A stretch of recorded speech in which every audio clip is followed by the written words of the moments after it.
saddexdiin ee nabigeenu sheegay calayhi salaatu wasalaam iyagoo socota ayaa god buureed bay markaa ayay ka galeen baledhaxan ama roob ama cadow dhagax weyn baa markaa buurta ka soo shalwaday deedna buurta godkeygii buu dhagaxii xidhay waa saddex nin halkaasay ku jiraan markaasay cid ku ogi meesha ma jirto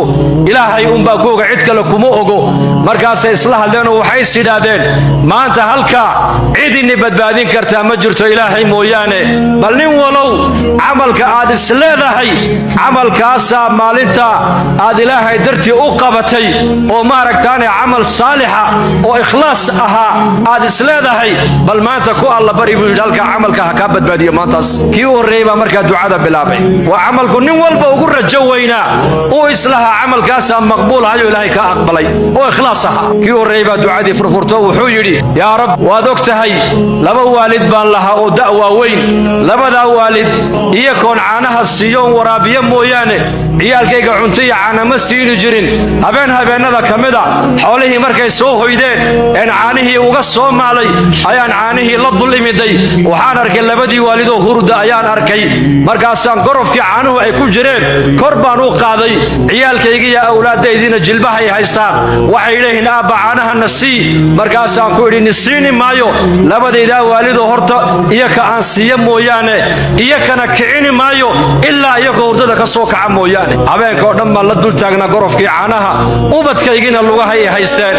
waagii markuu dhowaaday inuu baryo ayay labadii waalid hurdadii ka soo kaceen markaasaan gorofkii caanaha iyakii siiyey kadib baan ubadkaygii siiyey ilaahow maalinkaa haddaan labadayda waalid aan sidaa ugu yeelay inaan adiga kugu raalligeliyo ilaahow dhibaatadaa maanta aan ku jirno adaa naga saari karee ilaahow dhibtaa naga saar buu yidhi markaas rida rabbi fii rida alwaalidayn deedna markaa dhagaxii uu dhaqaaqay kii labaad baa layidhi hay adiguna ducee isaguna ducadii buu bilaabay yaa rabbi waxaa jirtay gabadh ina adeertaya oo aad u qurux badan gabadhaas intaa oo jeer baan shokaansaday way iska kay diidday inaan xumaan u geysto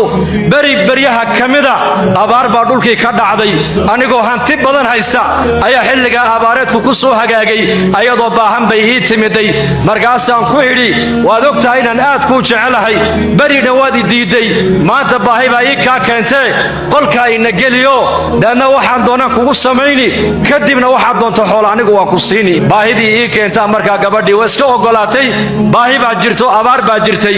qolkii markaan la galay ee labadeeda lugood dhexdeeda aan fadhiistay halkaasina waa meel adag weeyaan ayay igu tidhi yaa ayuha rajul war addoonkan ilaahayow ilaahay ka boqo farjigayga